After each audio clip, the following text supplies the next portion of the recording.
Kuna ripoti inayosambaa mtandaoni ikieleza kuwa Tanzania inapanga kuchukua hatua kali za kiusalama kati ya tarehe 29 Novemba hadi tarehe 10 Disemba mwaka 2025.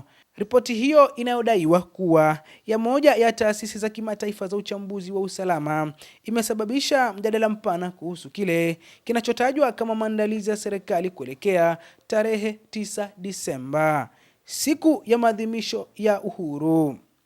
Taarifa hii inachambua kwa kina yaliyomo kwenye waraka huo, athari zinazotajwa na sababu zinazodaiwa kusukuma hatua hizi.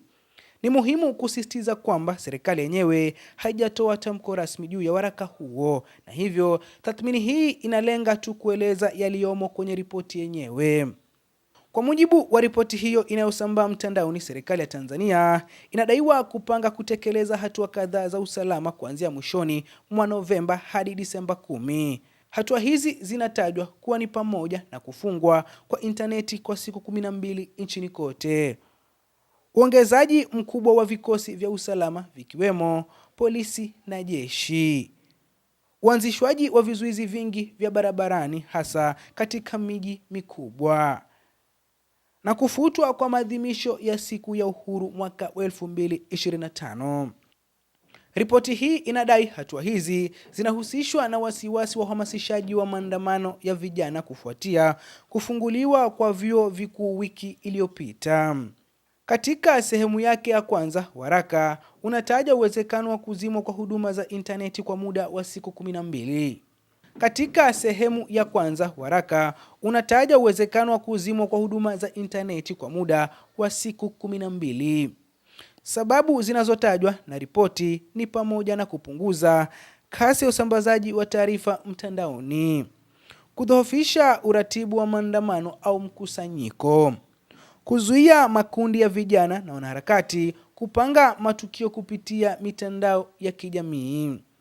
Kwa upande wa athari, ripoti inaainisha kwamba kufungwa kwa intaneti kunaweza kuathiri biashara za mtandaoni, benki na malipo kwa njia ya simu, uwezo wa mashirika ya kibinadamu na biashara kufanya mawasiliano ya haraka, kuongezeka kwa taarifa za uvumi kwani njia rasmi za mawasiliano zitakuwa zikipatikana kwa shida.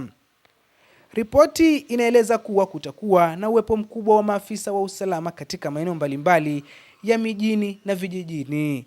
Maeneo yanayotajwa kuwa na ulinzi mkali ni pamoja na Dar es Salaam, Dodoma, Arusha, Mwanza, Morogoro na Zanzibar.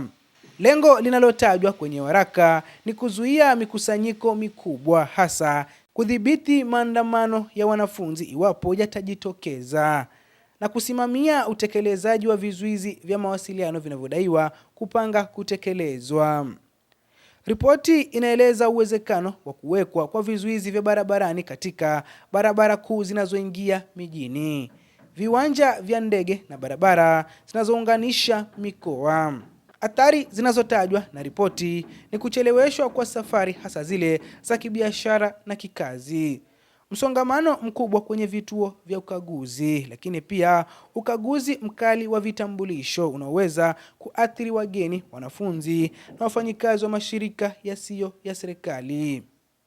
Kwa mujibu wa waraka huu, vizuizi hivi vitakuwa na malengo ya kudhibiti harakati za watu ikiwa kutatokea mikusanyiko isiyoruhusiwa. Moja ya madai makubwa kwenye waraka huo ni kwamba siku ya uhuru wa mwaka 2025 imefutwa ili kupunguza mikusanyiko ya watu. Ripoti inasema hatua hii ni ishara ya tahadhari ya juu ya kiusalama. Inaondoa jukwaa ambalo kwa kawaida hukusanya maelfu ya wananchi. Inatoa ujumbe kuwa serikali inachukulia uwezekano wa maandamano kwa uzito mkubwa. Kwa takriban miaka 60, tarehe 9 Disemba imekuwa siku ya sherehe za kitaifa. Madhara ya kufutwa kwa maadhimisho hayo kama inavyodaiwa kwenye ripoti ni makubwa kiishara kwa taifa.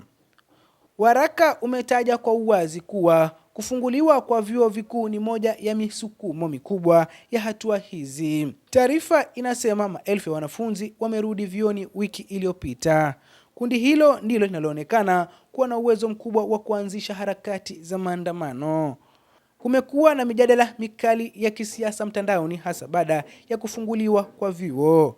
Ripoti inaeleza kwamba vyombo vya usalama vinaona uwezekano wa mobilization ya vijana hasa katika kipindi kinachoelekea Disemba 9. Sehemu ya mwisho ya waraka inaangazia tathmini ya hatari.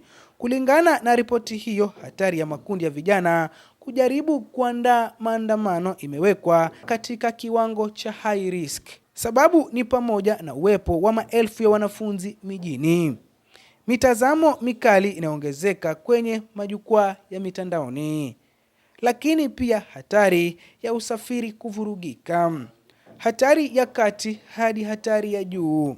Vizuizi vingi vinaweza kuathiri safari za wafanyikazi, mashirika ya misaada, wageni wanaosafiri kati ya mikoa. Lakini pia ripoti inaangazia hatari kwa uchumi na biashara. Kufungwa kwa interneti na ukaguzi mkali unaweza kuathiri shughuli za kibiashara, benki na malipo ya simu. Ripoti inaeleza matokeo kadhaa yanaweza kutokea ikiwa hatua hizi zitatekelezwa. Kudhibiti maandamano kabla hayajapata nguvu, lakini pia kuongezeka kwa wasiwasi kwa umma kuhusu uhuru wa kujieleza. Kupungua kwa shughuli za kiuchumi hasa katika biashara za mtandaoni. Na mwisho, kuongezeka kwa doria na ukaguzi mijini. Kwa ujumla, ripoti inayosambaa mtandaoni inadai kuwepo kwa hatua kubwa za kiusalama kuelekea tarehe 9 Disemba. Hatua ambazo zimeibua mjadala mpana katika mitandao ya kijamii na miongoni mwa wachambuzi. Hadi sasa hakuna tamko rasmi kutoka serikalini kuhusu waraka huo, na hivyo taarifa hizi zinabaki kuwa madai yanayohitaji kufuatiliwa kwa ukaribu. Tunaendelea kuchunguza mustakabali wa mada hii na kukuletea taarifa zaidi endapo kutatolewa kauli kutoka kwa mamlaka husika.